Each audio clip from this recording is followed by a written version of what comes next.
La structure de la psyché de l'homme n'est pas nucléaire. Vous avez entendu cette phrase, non? La psyché de l'homme n'est pas nucléaire. Alors, ça a l'air très compliqué, mais c'est très simple. La psyché, c'est la structure du mental. Nucléaire, c'est quoi nucléaire? Vous avez un noyau, vous avez des électrons autour. C'est-à-dire que si vous êtes nucléaire, c'est que moi je suis le noyau, tout tourne autour de moi.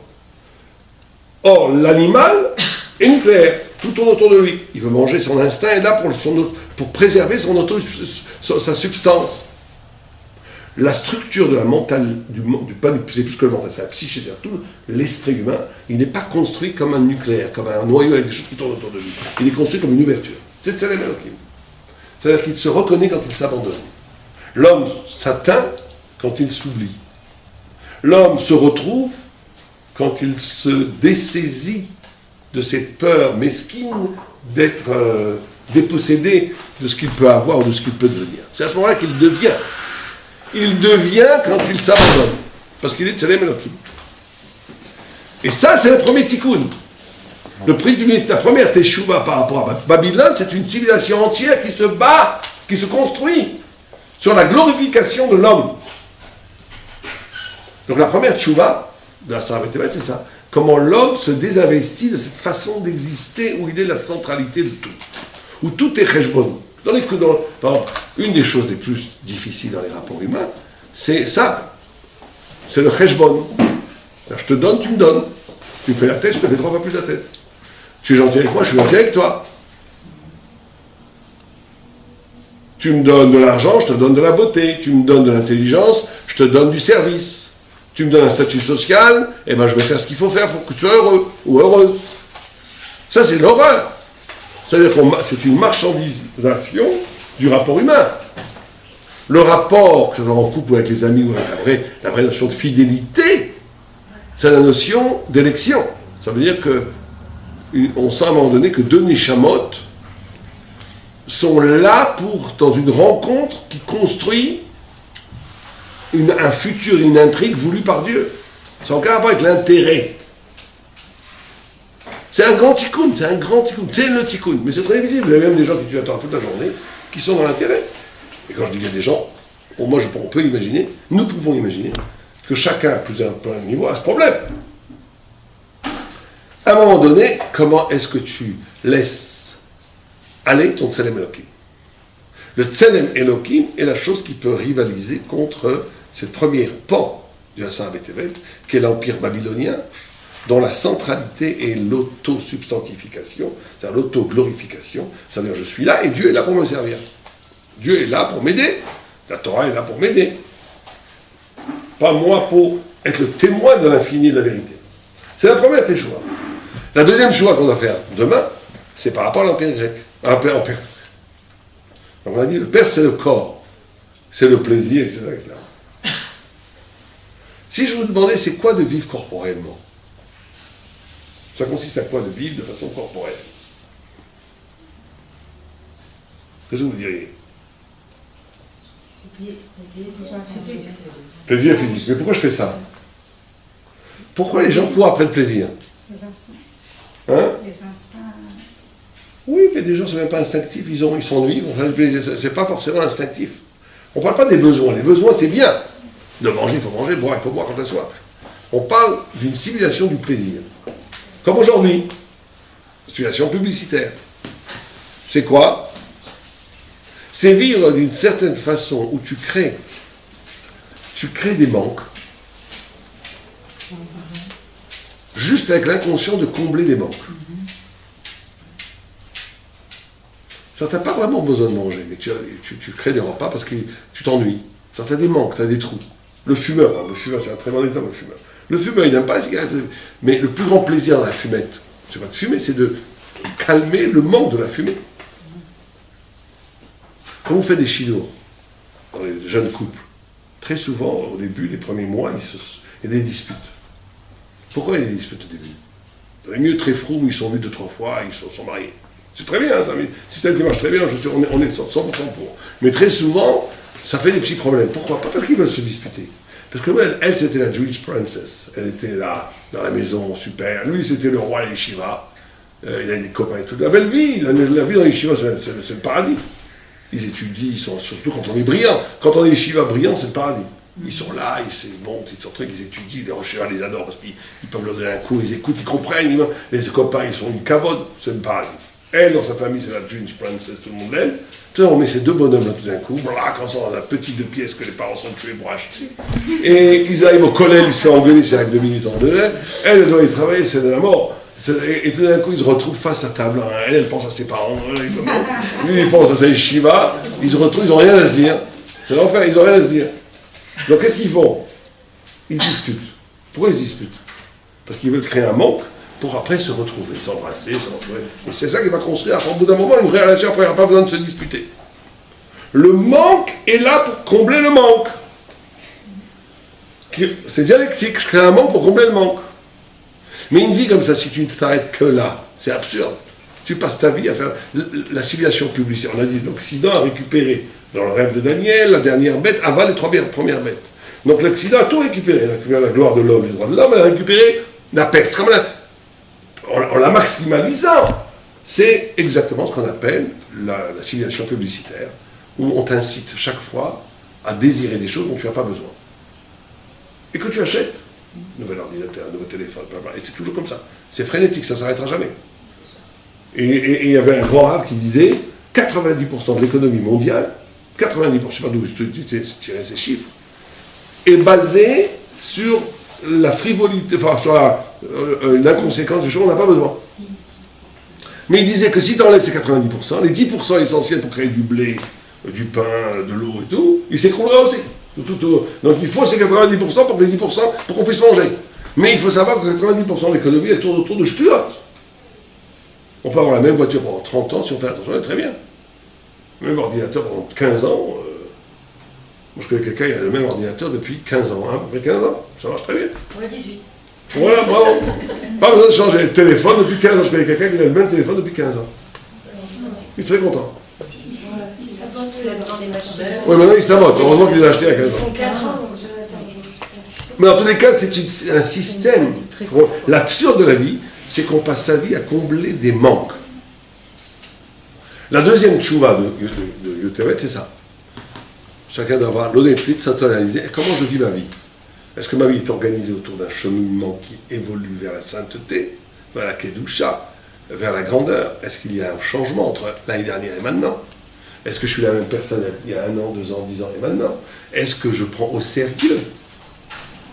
Le Michel Cherry, il a des phrases admirables, sublimes. Il dit, la seule chose qui est intéressante dans la vie, c'est la shlemut.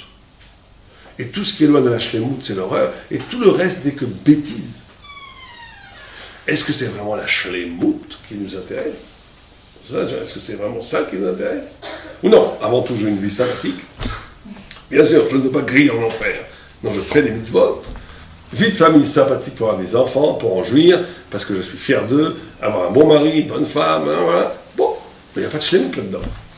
Ce que tu veux, c'est simplement une sorte de compromis entre la vérité et la jouissance de la vie. Tu veux te remplir, voilà, avec un peu de temps, c'est bien, mais c'est évidemment pas ce qu'il faut. Ce qu'il faut, c'est la shlemut. La shlemut, ça veut dire que tu passes d'une vie où tu n'es plus intéressé à combler des manques, mais tu es intéressé d'être dans le positif. Posez ma parole, elle en est là. La shonara, la tfila. Qu'est-ce que je fais avec ce kéli sublime que tu m'as dans la parole? Est-ce qu'il évolue vers Dieu? Ou est-ce que non? Je m'en sers pour combler des manques. Je m'ennuie, par là, comment ça va? Voilà, il faut bien passer le temps. Les goïs lui disent le temps c'est l'argent. C'est ça l'expression. Nous, qu'est-ce qu'on dit? Nous, on dit exactement le contraire. On dit l'argent c'est du temps. On s'en fiche complètement d'argent. Mais l'argent, il est là pour permettre d'avoir du temps train d'étudier, de grandir. Dire l'argent c'est du temps, il n'y a rien de pire au monde. Quand les gens ils disent l'argent, le temps c'est de l'argent, ça veut dire que la vie c'est fait pour faire de l'argent. C'est ça l'esprit du goï. Le goï il ne se rend même pas compte quand il dit ça, le temps c'est de l'argent. C'est-à-dire que l'important c'est de l'argent.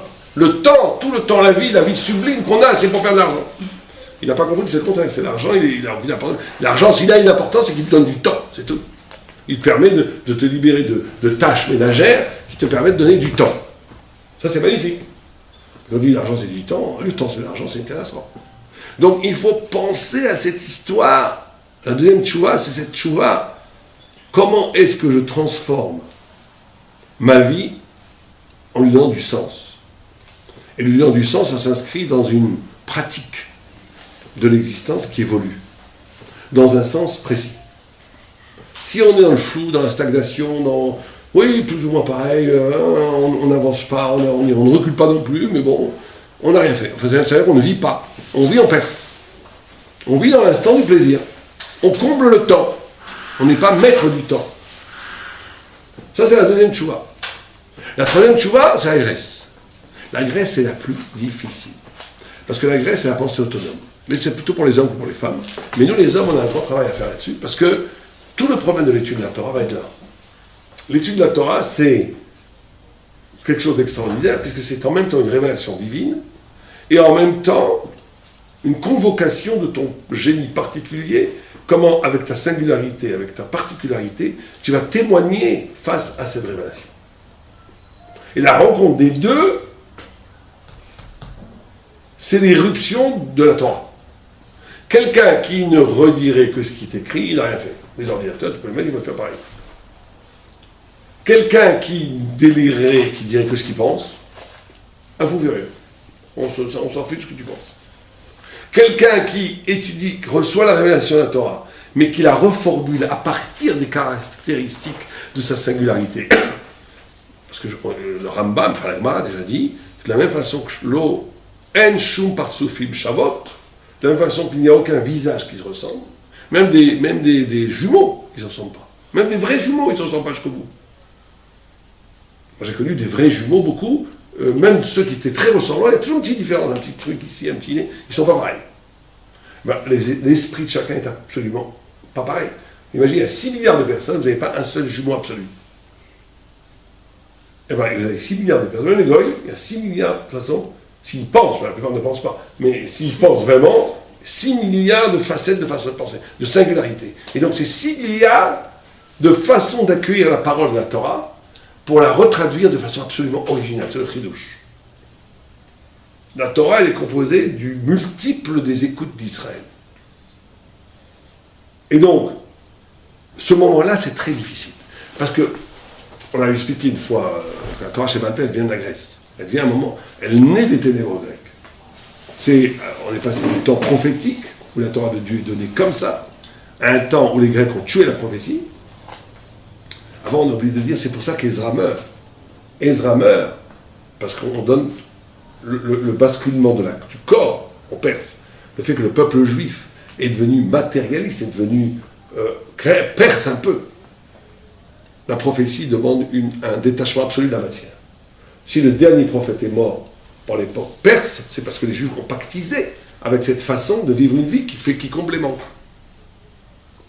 Deuxième événement dramatique le premier événement, c'est l'encerclement de Jérusalem, réduction de la grandeur.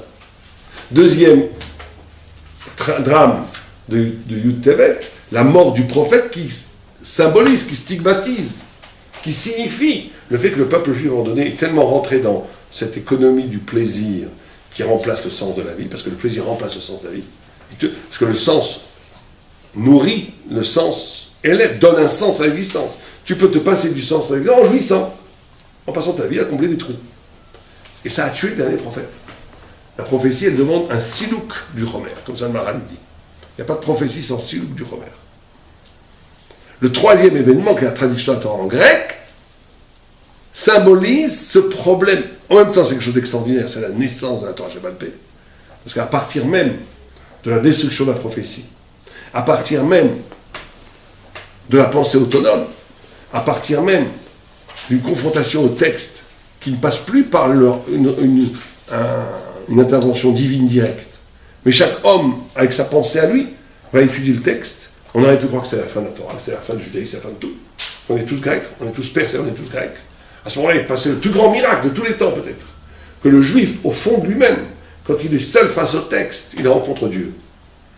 Rabbi Akiva, quand il étudie la Torah avec lui-même, le fond de sa neshama, c'est Dieu. C'est en tous les cas l'apparition de Dieu. Roach Memal est là. La neshama, c'est le souffle de Dieu. Le juif, quand il est seul avec lui-même, il rencontre Dieu. Hillel Azaken, quand il était heureux à Hoshana Rabbah, il jonglait dans une extase de joie absolue, il disait Imanikan Akolkan. Si je suis là, tout est là. Alors, tout le monde, les Rishonim s'affolent un peu. C'est qui ce Ani?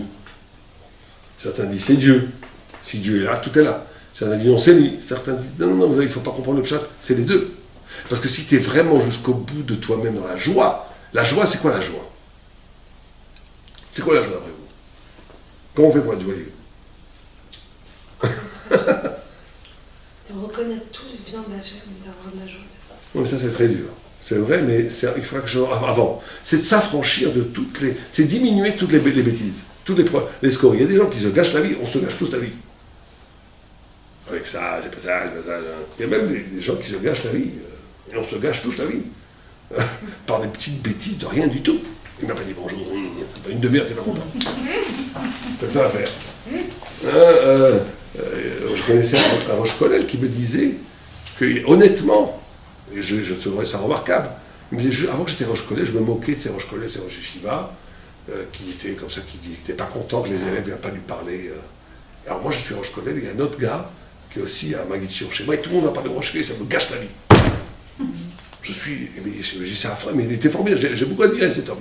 Parce qu'il était vraiment honnête, il disait j'ai du mal, je comprends pas, c'est moi Roche-Colel, il parle plus sur Maguichir, alors que c'est moi qui le paye. Il était très très embêté. On se moque de lui, mais je vous promets, vous êtes dans cette situation où vous réagissez comme lui. Parce que c'est humain, trop humain, pauvrement humain. On a besoin de la reconnaissance, c'est affreux, mais il faut un travail énorme pour s'affranchir de toutes ces stupidités. Et pour arriver aux centralités de ce que tu es. La joie, c'est quand tu vis ta vie. C'est aussi simple que ça. Quand tu vis ta vie. Pour vivre ta vie, il faut être capable d'affranchir ta vie de tous les parasites autour qui font croire que c'est ta vie. Mais ça prend des années, ça. Ça prend des années, mais c'est aussi une décision. Regardez, vous prenez, le Maral, il prend un exemple. Il dit, si vous prenez quelqu'un sur un peloton d'exécution, vous allez le tuer. Vous allez le tuer. Et juste au moment où on va appuyer sur la gâchette, le capitaine dit, non, il est gracié. Il est gracié. Le gars va bondir, il va être super content. Merci, il va être super content. Pourtant, il a la même femme qui lui fait la tête depuis 10 ans. Il a le même problème à la banque. Il a le même découvert à la banque. Il a le même mal au genou. Mais là, à ce moment-là, il s'en fiche complètement. Il vit sa vie. Il est en train de goûter qu'est-ce que c'est de vivre. Nous, on oublie de goûter ce que c'est de vivre. Et qu'est-ce qui nous empêche de goûter? C'est tous les petits démons. Les impôts, les trucs, l'Arnona, et le truc, et ça, et comment je vais faire ça, et le Shabbat que je dois préparer, oulala, et ça, il faut que je trouve l'argent, et même ceux qui ont de l'argent, ils ont, oulala, j'ai un problème avec mes maisons qui n'ont pas été louées, qui ont été louées, ça te rend fou. C'est-à-dire que tu passes ta vie dans la périphérie. Tu n'es pas dans la vie. Tu n'es pas dans la vie. Ça veut dire quoi être dans la vie? Comment? Ça veut dire quoi être dans la vie? Ça veut dire, ce que je viens de dire dans t'affranchir, relativiser, c'est pas important. Rav Shteman, à Machalom, il était comme ça. Il disait, un Rav ami à moi m'a raconté qu'un jour il se prenait dans la rue, il disait, regardez comme je suis heureux. Comme je suis heureux. Pourtant, il mangeait rien, il mangeait une petite daïsa. Il a dit, j'ai une table, j'ai un livre, j'ai la vie. Il avait sa femme, ils étaient extraordinairement respectueux l'un de l'autre. Sa femme était une très grande femme, une femme très très grande. Mais ils étaient heureux, ils n'avaient rien. Vous avez été chez Rav Shteman? Moi j'ai été chez Rav Shteman, c'est incroyable. C'est qu'il n'y avait rien, il n'y avait aucune chaise pareille, tout était... Il était l'homme le plus heureux du monde. Et tout le temps il disait, ah oui, là, mais chougué, oh là, mais chougué. Il ne comprenait pas les gens, les gens venaient le voir, pour ce genre des questions d'adon. Voilà, je suis Roche-Colel, chez Shiva, j'ai ce problème avec celui-là, il les regardait, c'est gentil, les écouter, qu'est-ce qu'ils ont? Ils ont que ça à faire à se prendre la tête avec des histoires pareilles. Oh là, mais chougué. Tu ne comprends pas que tu as 120 ans à vivre, et encore à la vaille, la plupart c'est 70-80, et que tu dois, qu'après c'est des milliards d'années, et que chaque seconde ici c'est une merveille, que tu pars ton temps avec des ch'touillottes incroyables. Mais on rigole, mais on est tous comme ça. Ça dépend de ce qu'on fait de son temps. Ça dépend d'une conscience. La conscience de savoir, de décider de t'identifier à quelque chose de plus noble, de plus grand, et ne pas t'identifier à la matière. C'est ça le problème de la réduction, encore une fois, de la perte de la graisse. Et donc, quand on étudie la Torah, il va avoir ce mélange très difficile à circonscrire entre est-ce que ta parole de Torah est une parole de Torah ou une parole grecque. Et là, je ne dis pas, c'est compliqué. très compliqué. Pas pour vous tellement, vous avez de la chance, vous n'avez pas ce problème. Mais ceux qui étudient la Torah, ils ont ce problème. En tout cas, il y en a qui ne sont pas ce problème parce qu'ils n'étudient pas. Ils croient qu'ils étudient, ils ne font que radoter ce qui est écrit. Donc eux, ils n'ont pas de problème, ils n'ont pas de problème avec la Grèce. Il y en a qui étudient, qui commencent à penser dans l'étude. C'est que ça qu'il faut faire, sinon tu n'as même pas commencé à étudier. Savoir leur nez, c'est savoir penser. Et là, tu as des gros problèmes. Parce que va savoir ce que tu dis pas, c'est parce que tu as vu dans les toilettes chez Platon et que tu reproduis la Gemara, va savoir. C'est qu'à un moment donné, tu peux très vite tomber dans des... Tu crois que tu redis des idées philosophiques qui sont en vérité, que tu replaces dans la Torah, mais aucun rapport avec la Torah. Tu vas arriver au lavaba, tu vas croire le plus beau du monde, on va dire, mais monsieur, on ne vous connaît pas, vous. Quand vous ne connaissez pas, non, on ne vous connaît pas. Mais il y a erreur. Vous avez toujours été dans la Torah. Oui, effectivement, vous n'avez pas d'avérote, c'est vrai. Mais alors, vous allez tourner dans le vide sidéral. Vous ne pouvez pas rentrer là. Pourquoi ? Parce que vous n'avez pas de... Vous n'avez jamais sacrifié quoi que ce soit pour la Torah. Vous avez fait que répéter ce qui vous plaisait. Bon. Un problème énorme pour les Talmidei Chachamim. Où est la limite ? Où est la vérité du rapport de l'union entre... Et ça, c'est le tikkun de la Grèce. Ça, c'est la tchouva que les Talmidei Chachamim doivent faire demain. Quand est purifié, est-ce que ton souci, c'est un souci de vérité ? J'avais un grand rap, Shalom,